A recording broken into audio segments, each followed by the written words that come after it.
Hello friends. तो ये जो वीडियो है, ये जैसा हमने लास्ट वीडियो में देखा होगा कि हम आरपीएससी सेकंड ग्रेड की जो पेपर सेकंड है साइंस से जो स्टूडेंट देने वाला है उनके लिए हम एक सीरीज स्टार्ट कर रहे थे। और ये वाला जो वीडियो है ये उसका फर्स्ट वीडियो होने वाला है। तो हमने पेपर का एनालिसिस तो कर लिया था, तो हमने पेपर एनालिसिस लास्ट वीडियो में कर लिया। अगर किसी ने वो वीडियो नहीं देखा हो तो इसमें जाके आप फर्स्ट वीडियो देख सकते हैं, ठीक है। तो जैसा कि मैं फिर भी एक बार बात कर लेते हैं अपन उसके बारे में कि पेपर फर्स्ट जो है आपका ग्रेड सेकंड में वो होने वाला है जीके और साइकोलॉजी का, ठीक है। तो जैसी आपकी सुविधा हो आप वहाँ से उसको पढ़ सकते हैं। लेकिन अगर हम बात करें पेपर सेकंड, और जो स्टूडेंट साइंस से पेपर सेकंड देना चाहता है या आरबीएससी सेकंड ग्रेड की प्रिपरेशन जो कर रहा है, तो पेपर सेकंड के लिए आपके एनसीईआरटी की जो समरी है जिसमें आपके 90 क्वेश्चन यानी 180 मार्क्स का वो होता है, तो वो वाला जो पेपर का पोर्शन है उसको हम आज स्टार्ट करने वाले हैं। और ये उसका फर्स्ट वीडियो होने वाला है। ये एक डेमो टाइप का वीडियो होने वाला है, ठीक है। इसमें जहां आपको जैसी भी कोई कमी नज़र आए तो आप कमेंट में बताइए, और कोई और टॉपिक्स इन्वॉल्व करने या फिर जो लेवल है वो इससे ऊपर ही रहेगा। जैसा आज मैं आपको बताऊंगा इससे ऊपर ही अपना लेवल रहेगा, लेकिन ये बिल्कुल बेसिक से लेवल रहेगा क्योंकि हम पढ़ रहे हैं एनसीईआरटी। और कोई भी एग्ज़ाम क्लियर करने के लिए बेसिक्स का याद होना बहुत ज़रूरी है। जैसे कि अभी हम हाल ही में देख रहे हैं कि जितने भी जो एग्ज़ाम्स हो रहे हैं कॉम्पिटिटिव एग्ज़ाम्स, उसमें जो लेवल है वो बहुत हार्ड नहीं आ रहा है, ठीक है। और जैसा कि मैंने लास्ट में ही बताया था आपको भी, बहुत हार्ड जो लेवल है कोई से भी क्वेश्चंस का, तो उसमें एवरेज से ज़्यादा स्टूडेंट्स के तो वो गलत होते हैं। लेकिन अगर हम बात करें बेसिक्स की, तो बेसिक क्वेश्चंस आपके गलत नहीं होने चाहिए, ठीक है। तो बेसिक्स जो है उनको आप क्लियर कीजिए। तो इसीलिए एनसीईआरटी के जो हमने जो समरी क्लास स्टार्ट की है, अब ये जो फर्स्ट टॉपिक था आपका सेल, उसी से हम स्टार्ट करेंगे। और उसका इंट्रोडक्शन आज हम देखेंगे, ज़्यादा कुछ पढ़ाएंगे नहीं क्योंकि दिवाली है और ये वीडियो जस्ट इंट्रोडक्शन के टाइप का होने वाला है। तो आप देखिए कि कैसे हम धीरे धीरे उसको आगे बढ़ाएंगे और किस लेवल से हम पढ़ेंगे, ठीक है।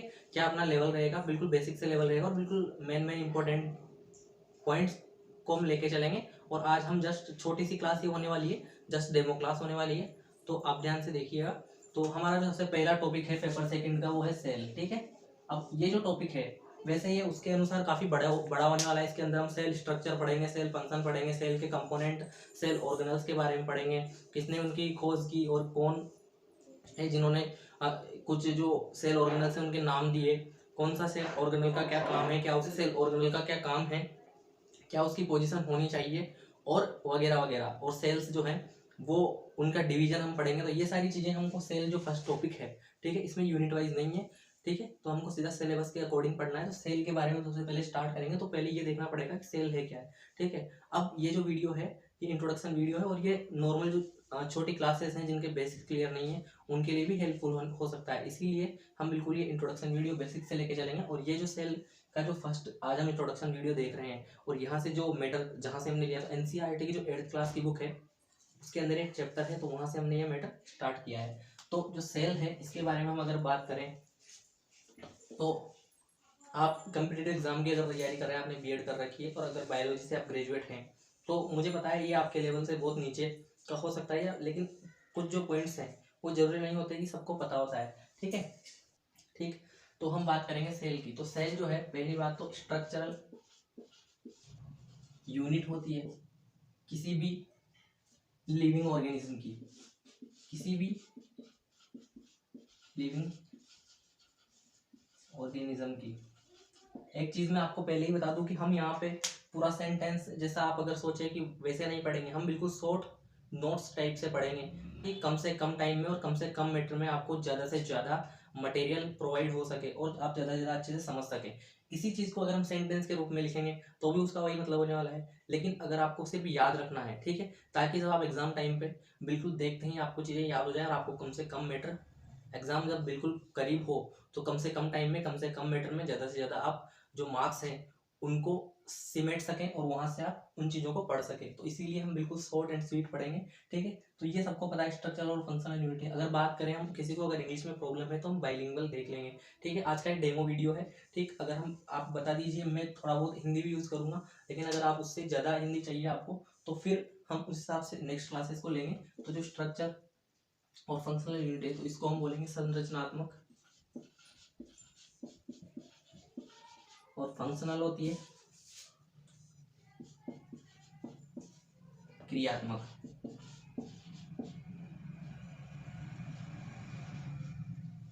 ये जो है संरचनात्मक क्रियात्मक इकाई है, ठीक है। संरचनात्मक और क्रियात्मक इकाई है। सेल किसी भी जीवित प्राणी हम कह सकते हैं, ठीक है।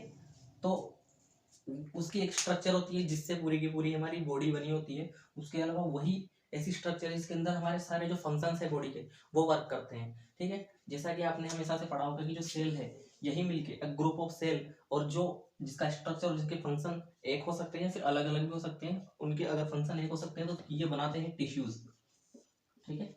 यही मिलके उत्तक बनाते हैं और फिर इन्हीं से बनती है अपना ऑर्गन, जिनको हम अंग बोलते हैं, ये तो सब जानते होंगे हिंदी में। और इसी से बनती है अपनी बॉडी। मतलब बॉडी का ऑर्गेनाइजेशन जो है वो सेल से स्टार्ट होता है, ठीक है। सेल से टिश्यूज बनते हैं, टिश्यूज से ऑर्गन बनते हैं, ऑर्गन से बॉडी बनती है। तो ये बेसिक चीज़ है जो आपको सबको पता होगी, ठीक है। अब कह रहा हूँ अगर आपको बेसिक चीज़ें उतारनी है, अगर कोई आपको नोट्स प्रिपेयर करने तो आप वो भी कर सकते हैं, वरना ऐसा जरूरी नहीं है। अगर आपको चीज़ें आती है, बस आपको समझने के लिए, बस एनसीईआरटी अगर आप क्लियर करना चाहते हैं तो आप यहाँ से पढ़ सकते हैं। और ये पढ़ने के बाद आपको कोई बुक एनसीईआरटी की या कोई समरी बुक पढ़ने की जरूरत नहीं है, इससे आपका सारा काम हो जाएगा। और जब हम इसको कंप्लीट कर लेंगे तो उसके बाद हम एनसीईआरटी की समरी की जो क्वेश्चंस हैं, प्रीवियस क्वेश्चंस, उसके अलावा बाकी जो हर एक जो टॉपिक है उसमें से क्वेश्चंस हम कर लेंगे। लेकिन एक बार अपना काफ़ी बड़ा सिलेबस ये होने वाला है, तो ये कंप्लीट हो जाए उसके बाद हम उनको देखेंगे, ठीक है। इसके अलावा अगर सेल के बारे में हम बात करें तो सबसे मेन चीज़ आती है डायरेक्ट डिस्कवरी की खोज किसने की। तो इसकी खोज सबको बताया रॉबर्ट हुक ने करी है, ठीक है। खोज करता है इसकी रॉबर्ट हुक, और इन्होंने 1665 में इसकी खोज की थी। लेकिन इम्पोर्टेंट बात जो ये सबको पता होता है, इम्पोर्टेंट बात जो है कि ये जो है डेड सेल थी। तो डेड सेल की इन्होंने खोज की थी, यानी कि वो जो सेल इन्होंने डिस्कवर की थी और वो इन्होंने खोज की थी इसके अंदर, कोर्क के अंदर, ठीक है। कोर्क एक लकड़ी का हार्ड पीस होता है, ठीक है। और उसमें जब इन्होंने देखा तो ये किस प्रकार की, लाइक हनीकॉम्ब, ठीक है, हनीकॉम्ब के जैसे, यानी मधुमक्खी के, यहाँ पे मैं लिख देता हूँ, मधुमक्खी के छत्ते, मधुमक्खी के छत्ते जैसी संरचना, क्योंकि मधुमक्खी का छत्ता कुछ इस प्रकार का होता है, दिखाई देता है हम, तो कुछ ऐसी स्ट्रक्चर इन्होंने इनको उसके अंदर देखने को मिली थी, ठीक है।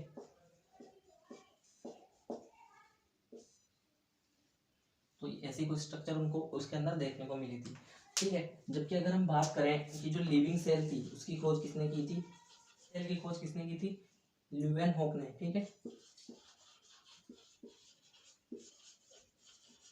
ल्यूवेनहॉक ने, ठीक है।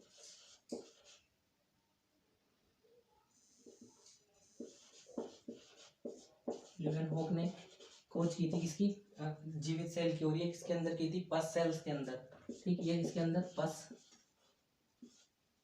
सेल्स जो होती है, ठीक है, यानी जो फोड़ाफुंसी हो जाते हैं अपने, तो उसके अंदर जो मवाद सी हो जाती है, ठीक है, वो पक जाता है। वहाँ पे क्या होता है उसकी भी एक अलग हम पढ़ेंगे कि वो जो पस है वो कैसे बनती है, ठीक है। उसका एंटीबॉडी और एंटीजन को जो है उसका कोएगुलेशन वो हो जाता है, तो वो हम आगे पढ़ेंगे जब हम इसके अंदर और टॉपिक्स पढ़ेंगे, ठीक है।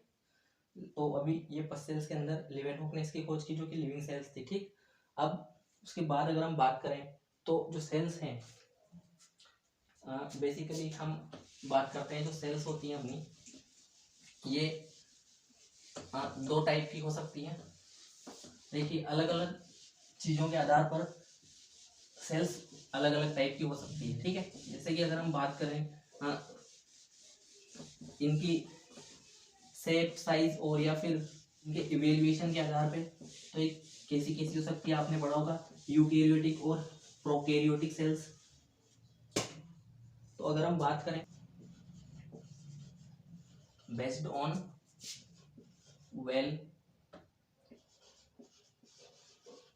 न्यूक्लियस, जिसके अंदर एक अच्छा केंद्रक होता है, ठीक है।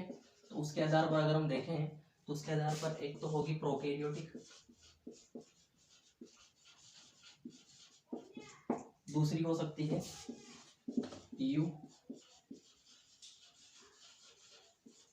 यूकैरियोटिक। ठीक है, तो यहाँ पे अगर मैं इसका मतलब आपको बताऊं, आपको पता ही होगा, प्रो मतलब होता है प्राचीन या पुराना, ठीक है, एंशिएंट, और कैरियन का मतलब है यहाँ पे, ये आप याद रखना हमेशा ये वर्ड, कैरियन का मतलब होता है न्यूक्लियस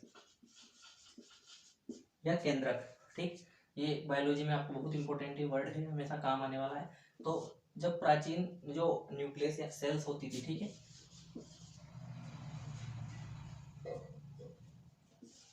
ठीक है, जब इनके अंदर इवोल्यूशन समय के साथ नहीं हुआ था तो ये प्रोकैरियोटिक सेल्स होती थी।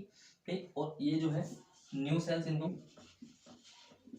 सेल्स कह सकते हैं क्योंकि इनके अंदर नया न्यूक्लियस। अब मैं इनका मतलब बताऊंगा आपको और भी अच्छे से कि क्या कहाँ पे क्या क्या डिफरेंसेस इनमें होते हैं। ठीक है, कैरियन का मतलब मैंने बता दिया आपको। तो इनमें क्या होता था कि जो न्यूक्लियस है,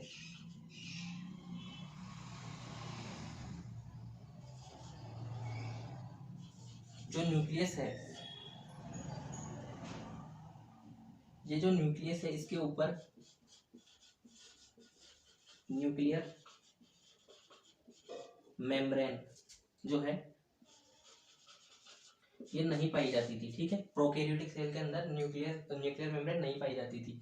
इनके अंदर क्या क्या आते हैं अगर बात करें तो अभी के टाइम पे बैक्टीरियाज इसके अंदर आते हैं, लेकिन धीरे धीरे इनमें इवोल्यूशन हुआ, और ये इवोल्यूशन जब इनके अंदर हुआ, ठीक है, हिंदी में इसको बोलते हैं विकास, जब इनका उद्भवन हुआ, ठीक है, तो वो प्रोकैरियोटिक सेल्स, और प्रोकैरियोटिक सेल्स में कन्वर्ट होकर कुछ जो ऑर्गेनिजम्स हैं, लिविंग ऑर्गेनिजम्स, वो फिर टिश्यूज बनाते हैं, और टिश्यूज से फिर ऑर्गन्स धीरे धीरे बनने लग गए, ऑर्गन से फिर एक पूरी बॉडी बनने लग गई, और जो हर एक स्पेसिफिक ऑर्गन है उनके अलग अलग काम होने लग गए। तो ये धीरे धीरे इनका जो डेवलपमेंट होता गया समय के साथ, आवश्यकता के साथ, जो सेल्स का, ठीक है, तो वो कुछ इस प्रकार है। तो तब क्या है, न्यूक्लियर मेम्ब्रेन जो है इनके अंदर एब्सेंट होती है, ठीक है, और जो न्यूक्लियस है उस स्पेसिफिक जगह पे नहीं होता है। ठीक, तो क्योंकि जब न्यूक्लियर मेम्ब्रेन प्रेजेंट नहीं होगी तो जो न्यूक्लियर का जो मटेरियल है न्यूक्लियस का, जिसके अंदर DNA RNA genetic material present होता है, न्यूक्लियोलस भी उसके अंदर होता है, तो वो यहाँ वहाँ फैला होगा उसके अंदर, किसमें, प्रोकैरियोटिक सेल में। लेकिन ये मेन डिफरेंस है इसका।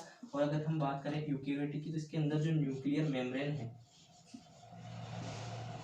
न्यूक्लियर जो मेम्ब्रेन है, केंद्रक जो झिल्ली है, ये उपस्थित होती है, और जो है न्यूक्लियस वेल डिफाइंड न्यूक्लियस के अंदर पाया जाता है। यानी कि जो न्यूक्लियस है उसकी पोजीशन फिक्स होगी, और वो कॉम्पैक्ट होगा इसके अंदर। ठीक है, उसके अंदर डीएनए आरएनए जेनेटिक मटेरियल, यानी कि जो क्रोमोसोम के रूप में हम आगे पढ़ेंगे वो होते हैं, तो वो सब इसके अंदर अच्छे से कॉम्पैक्ट के रूप में, कॉम्पैक्ट होके मतलब प्रेजेंट होंगे। तो ये आपको समझ आया होगा। अभी किस आधार पे था ये, न्यूक्लियस के आधार पे। इसके अलावा बात करें अगर अपन, तो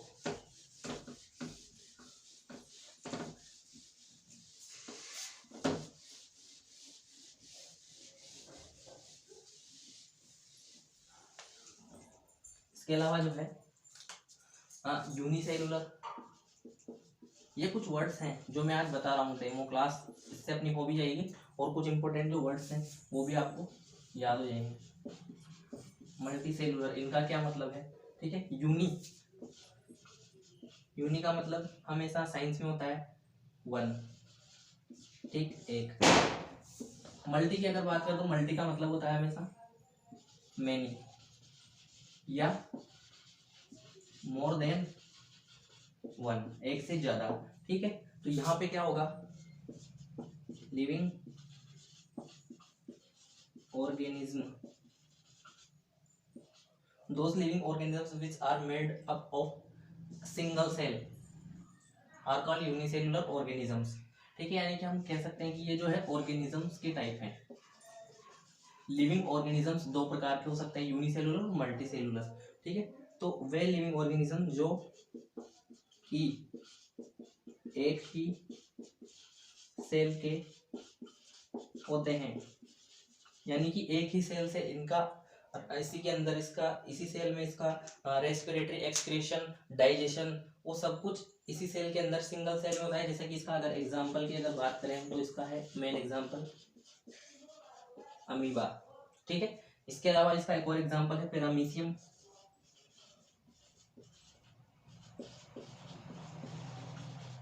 इसका एग्जांपल है पैरामीशियम और अमीबा, ये दोनों यूनिसेलुलर ऑर्गेनिज्म है। आपने अमीबा देखा होगा, इसकी कोई डिफाइनाइट शेप नहीं होती, वो ऐसा भी हो सकता है, वो ऐसा भी हो सकता है, वो ऐसा भी हो सकता है, ठीक है, कैसा भी हो सकता है। उसके पास ना कोई स्पेसिफिक माउथ है जो फूड है उसको निगलने के लिए, उसके पास एक्सक्रीशन यानी उत्सर्जन तंत्र नहीं है, उसके पास कोई श्वसन तंत्र नहीं है, किसी प्रकार का कोई तंत्र नहीं है, बस एक सेल से वो सारे की सारी क्रिया करता है, तो वो यूनिसेलुलर ऑर्गेनिजम्स कहलाते हैं। जबकि मल्टी सेलुलर की अगर बात करें तो हम यानी इंसान, वो भी मल्टी सेलुलर ऑर्गेनिजम्स हैं। इसमें एक से अधिक सेल्स मिलकर टिश्यूज बनाती हैं। अब ये टिश्यूज का भी अलग अलग काम होता है, और अलग अलग प्रकार के टिश्यू यानी कि एक फिक्स टाइप के टिश्यूज मिलकर कोई ऑर्गन बनाएंगे जो कि उत्तक कहलाता है, और उस उत्तक का एक फिक्स काम होता है, ठीक है। तो जब आगे जैसे आप पढ़ते जाएंगे, आप देखते जाएंगे, अगर कोई चीज़ें आपको समझ नहीं आती, देखिए लेवल तो धीरे धीरे आपका बढ़ जाएगा। अगर कोई चीज़ समझ नहीं आती तो कमेंट करिए, ठीक है, उसको आपको अलग से एक्सप्लेन कर देंगे, अलग से वीडियो उस पर बना देंगे। लेकिन जो लेवल है उसकी अगर बात करो, धीरे धीरे जैसे जैसे टॉपिक्स अपने कवर होते जाएंगे तो हम और भी डीपली उसको पढ़ते जाएंगे। लेकिन हाँ, मेन जो अपना जो, अगर आप सोचें कि सर वो रह गया, ये चीज़, कुछ चीज़ें रह गई, तो मैं पहले ही कह देता हूँ आपसे, भले ही उसको हम अलग से पढ़ लेंगे, क्योंकि यहाँ हम सिर्फ एनसीईआरटी को पढ़ना चाह रहे हैं, तो वो बेहतर रहेगा अपने लिए कि सिर्फ एनसीईआरटी की जो समरी है वही हम इस सीरीज में कंप्लीट करें, ताकि अलग अलग से अगर किसी को एनसीईआरटी पढ़ना है तो कम से कम उसका यहाँ से क्लियर हो जाएगा, और अलग से एडिशनल बुक तो आपको पढ़नी पड़ेगी। देखिए सिर्फ एनसीईआरटी से आपका क्लियर नहीं होगा, क्योंकि ये पोर्शन तो वैसे भी 90 क्वेश्चन यानी 180 नंबर का है। उसके अलावा आपका जो पेपर है वो 300 मार्क्स का होने वाला है, यानी 120 मार्क्स के लिए आपको ग्रेजुएशन की बुक्स भी पढ़नी पड़ेगी, ठीक। तो अगर वो नहीं पढ़ना चाहो आप तो भी कोई प्रॉब्लम नहीं, बेसिक्स तो यहीं से आते हैं, और जैसे ही आप जो हार्ड चीज़ें पढ़ते हैं तो फिर वो ग्रेजुएशन का लेवल हो जाता है, तो वो आसानी से क्लियर हो जाता है। लेकिन यहाँ से चीज़ें छूट जाती है, और अब हमको पढ़ने का यहाँ से टाइम भी नहीं मिलता। तो मल्टी सेलुलर की मैं बात कर रहा था, तो यानी कि यहाँ पे अलग अलग सेल्स होती है और उनका अलग अलग काम होता है, ठीक। तो इसमें जैसे इसमें तो फिर सभी आ गए बचे, जो ह्यूमंस भी इसके अंदर आ गए। इसके अलावा क्या, हाँ, बर्ड्स भी आ जाते हैं इसके अंदर। ऐसे इसके अंदर सब आ जाते हैं जिनके पास मल्टी यानी बहुत सारी सेल्स में मिलकर जिनका बॉडी बना हुआ है, तो इसके अंदर ये आपको देखना है, ठीक है।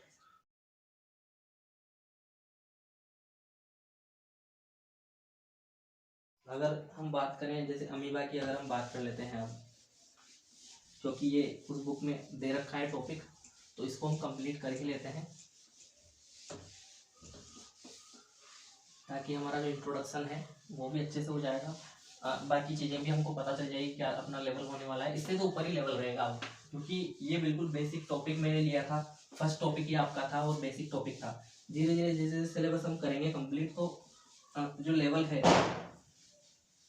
है वो भी बढ़ता जाएगा, ठीक है, और जो टॉपिक्स हैं वो भी बढ़ते जाएंगे और लिंक होते जाएंगे टॉपिक, वो सबसे इंपॉर्टेंट है, लिंक करके पढ़ना चाहिए, ठीक है, हमेशा। उससे क्या चीज़ें याद रहती है। तो अमीबा की अगर हम बात कर रहे थे, तो पहली बात इसकी शेप की करते हैं, ठीक है, क्योंकि उसी से तो हम जानेंगे। तो ये कुछ ऐसा होता है, कैसा भी आप बना सकते हैं, ठीक। अब शेप है इसकी, जो शेप है सूडो पोडिया इसके अंदर पाए जाते हैं। अब फिर जैसे मैंने 3-4 वर्ड्स आपको बताया कि साइंस में उनके फिक्स मतलब है, उसी प्रकार जो सूडो वर्ड है, ये जहां भी आए इसका अर्थ हमेशा होगा झूठा, यानी कि जैसा ये दिखता है वैसा ये है नहीं, ठीक है, यानी झूठा है ये बिल्कुल। और पोडिया यानी पोडिया का या पोड्स का अर्थ है हमेशा साइंस में पैरों से या लेग्स, यानी इसके पास झूठे लेग्स होते हैं। जैसे कि ये जो है, इनको हम सूडोपोडिया ही तो बोलेंगे, ठीक है। अब इन्हीं से ये क्या क्या काम आते हैं, ये फूड कैप्चरिंग भी इसी से करता है, फूड कैप्चरिंग इसी से करता है। इसके अलावा एग्स क्रिएशन इसी से करता है, मूवमेंट इसी से करता है। ये शायद आपको पता हो या नहीं हो, लेकिन यहाँ से क्वेश्चन बन जाते हैं कभी कभी, ठीक है। तो इनको हम सूडोपोडिया बोलते हैं, सारे काम भी इसी से करते हैं, ठीक। तो ये छोटी सी डिटेल थी अमीबा के बारे में।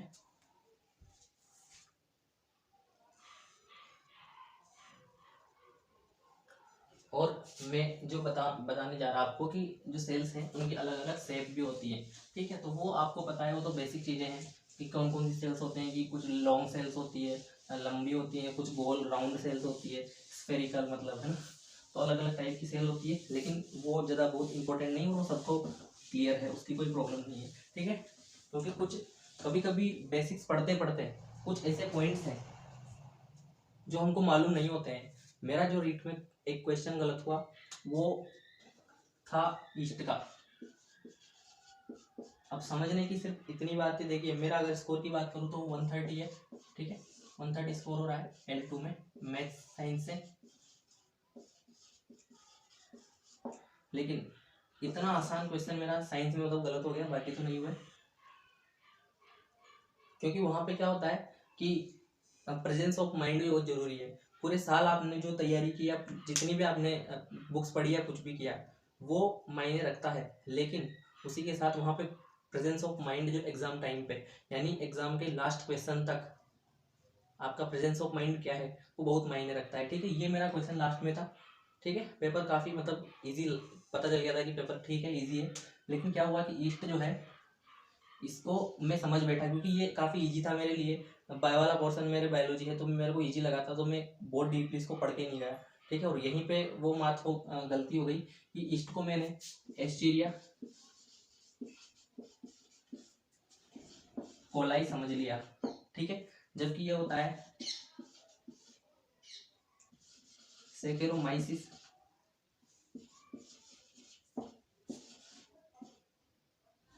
सेरेवेसी, ठीक है, ये होता है, ठीक। अब एस्टीरिया कोलाई जैसे ही मैंने समझा तो क्वेश्चन ये था, जो ईस्ट है ये बैक्टीरिया है। देखिए इतना आसान क्वेश्चन आप समझेंगे कितना आसान क्वेश्चन कैसे गलत हो सकता है। लेकिन फिर भी जब आपको अगर आप में से आपने एग्जाम दिए होंगे तो आपको पता होगा कि बहुत आसान क्वेश्चन कभी कभी पेपर में गलत हो जाते हैं, क्योंकि वहाँ पे प्रेजेंस ऑफ माइंड इतना ठीक से अगर वर्क नहीं कर रहा, दिमाग पे प्रेशर होता है, एक नहीं बहुत सारे मतलब फैक्टर्स होते हैं जो आपको उस टाइम पे अफेक्ट कर रहे होते हैं, तो आपको हर एक चीज़ का ध्यान रखना होता है। जबकि बहुत आसान था, अगर मैं इसको हिंदी में पढ़ लेता, ठीक है, तो इसको खमीर बोलते हैं और आराम से पता था कि ये फर्मेंटेशन के लिए काम आता है, इससे हम कर्ड बनाते हैं, इससे हम और भी ब्रेड वगैरह बनाने के लिए इसको यूज़ में लेते हैं। लेकिन उस टाइम पे ना जाने क्यों, ठीक है, वो दिमाग में नहीं आया, क्योंकि दिमाग में सिर्फ इतनी सी बात आ गई कि एस्टीरिया कोलाई, और एस्टीरिया कोलाई एक प्रकार का बैक्टीरिया है, जबकि उसमें फंगस थर्ड नंबर पे था आई थिंक, ठीक है। और बाकी प्रोटोजोआ और 2 ऑप्शन और थे, तो वहाँ तक मैं पहुँचा नहीं। एस्टीरिया कोलाई जैसे ही मेरे दिमाग में आया तो मैंने बैक्टीरिया इसको कर दिया, वो कर दिया। उसके बाद काफ़ी टाइम तक मतलब वापस से एग्ज़ाम जब कंप्लीट हो गया उसके बाद वहाँ से हम आ गए सेंटर से, उसके बाद भी मेरे को पता नहीं था। तो जब नेक्स्ट डे मैंने चेक किया तो दिमाग में फिर से आया कि ये सेक्रोमाइसिस सर्वेसी, और वो चीज़ गलत हो चुकी थी, लेकिन उसका कोई कुछ कर नहीं सकते हम। तो ऐसे मैं बता रहा हूँ कि ऐसी ऐसी गलतियाँ हमसे हो जाती है कभी कभी, जिनको हम एक्सपेक्ट नहीं कर सकते बिल्कुल भी। तो कुछ भी जो है बेसिक वो नहीं छोड़ना है। हार्ड चीज़ गलत हो जाए तो उसकी इतनी प्रॉब्लम नहीं होती, बस इजी जो चीज़ हमको बिल्कुल आती है और बेसिक्स जो हमको बिल्कुल क्लियर है, तो वहाँ पे हम रिस्क नहीं ले सकते, ठीक है। तो इसीलिए हमने स्टार्ट किया है। और जो मैं आप जैसे कि और तो क्या ही हम बात करें, अगर वही चीज़ें पूछी जाती है कि स्मॉलेस्ट सेल कौन सी है, स्मॉलेस्ट सेल, लार्जेस्ट सेल, इनकी भी अगर बात करें तो स्मॉलेस्ट सेल जो है ये बचपन से हमने पढ़ा है PPLO, इसकी फुल फॉर्म होती है। और इसकी अगर बात करें तो ओस्टर एग, ये पढ़ते हैं। शुतुरमुर्ग,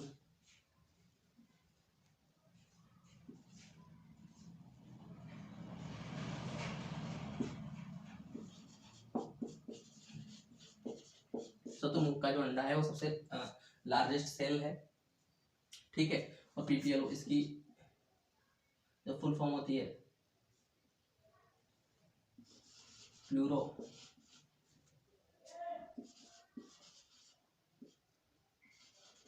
न्यूमोनिया लाइक ऑर्गेनिज्म, ठीक है। तो इसकी ये फुल फॉर्म होती है, और ये स्मॉलेस्ट और लार्जेस्ट सेल्स होती हैं। और इसी को बोलते हैं जोकर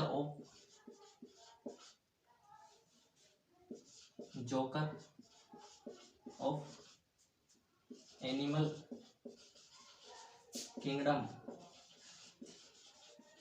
ठीक है, इसी को हम बोलते हैं जोकर ऑफ एनिमल किंगडम। वो इसीलिए बोलते हैं क्योंकि इसका स्पेसिफिक कोई शेप नहीं है, ये कभी भी अपने शेप्स वगैरह को, साइज वगैरह चेंज करता रहता है, इसीलिए इसको जोकर ऑफ एनिमल किंगडम बोलते हैं। उसकी फुल फॉर्म है प्लूरोनिमोनिया लाइक ऑर्गेनिज्म और लार्जेस्ट सेल अपनी ऑस्ट्रिच एग है। ठीक है, ये कुछ बेसिक चीज़ें थी जो हम पढ़ रहे हैं। ठीक है, तो आपकी हेल्प सही होगा तो थोड़ा सपोर्ट आप दिखाएंगे तो और भी स्टूडेंट्स तक ये पहुंचेगी चीज़ें, और हम उसको और बेहतर कर सकते हैं, क्योंकि जब कमियां हमको पता चलेगी, ठीक है, जब तक अपनी एक टीम नहीं होगी तब तक हम कमियों को पूरा नहीं कर सकते। तो धीरे धीरे वो चीज़ें बढ़ेंगी। और लेवल जो है, अगर आपको ये बोरिंग लेवल लगा तो हाँ बिल्कुल आपको लगेगा ये बोरिंग, लेकिन अगर आपका यहाँ से 1 या 2 नंबर भी अगर गए कोई भी एग्ज़ाम में तो आप और से बहुत पीछे या पिछड़ सकते हैं। तो आपको ये पढ़ना पड़ेगा और धीरे धीरे लेवल बढ़ जाएगा। ठीक है, ये तो जस्ट क्लास थी और ये टॉपिक जो है 8th क्लास में भी था, इसीलिए हमने ले लिया। अब से हम सीधे 9 से अबव जो है उनको हम करेंगे, और मेनली बात करें तो 11th-12th की ही हम बात करेंगे, क्योंकि उसके अंदर जो मैटर है काफ़ी इंपॉर्टेंट है। और आज कंपटीशन एग्जाम्स हैं, वहाँ से मतलब 80% जो एग्जाम्स हैं वहीं से उनमें क्वेश्चंस आते हैं। जबकि अगर रीट और सीटेट की बात करें तो उसमें इससे बाहर, ये जो अपनी सीरीज है इससे बाहर कुछ भी नहीं जाने वाला। अगर आपने यहाँ से ये चीज़ें पढ़ी है तो इससे बाहर कहीं नहीं जाने वाला इन दोनों एग्जाम्स के लिए। तो आप यहाँ से आराम से कर सकते हैं तैयारी। तो आप आइए और पढ़िए, सब्सक्राइब कीजिए चैनल को, और भी स्टूडेंट्स जो है उनको शेयर कीजिए। ओके, तो अब नेक्स्ट जो क्लास है उसमें हम बात करेंगे। अभी तो दिवाली है तो मेरी तरफ से सबको एडवांस में हैप्पी दिवाली। और हम नेक्स्ट क्लास में हम बात करेंगे और नए टॉपिक्स की, और धीरे धीरे अपना लेवल जैसे आप बताएंगे वैसे हम बढ़ाएंगे उसको। उससे क्या होगा कि बेसिक्स आपके क्लियर हो जाएंगे, आप समझ गए होंगे, और सिलेबस का एनालिसिस अच्छी तरह से कर लीजिए। ठीक है, कौन सा जो पोर्शन है आपको कितने नंबर दिलाएगा वो बहुत ज़रूरी है। ठीक है, आप चाहे कितनी भी किताबें पढ़ लीजिए, जैसा मैंने बताया, सिलेबस को एनालाइज करके अगर आप पढ़ेंगे तो आपका टाइम भी बचेगा, और आप ज़्यादा से ज़्यादा नंबर आप वहाँ से गेन कर सकते हैं कम टाइम में। ठीक है, तो आज के लिए बस नहीं।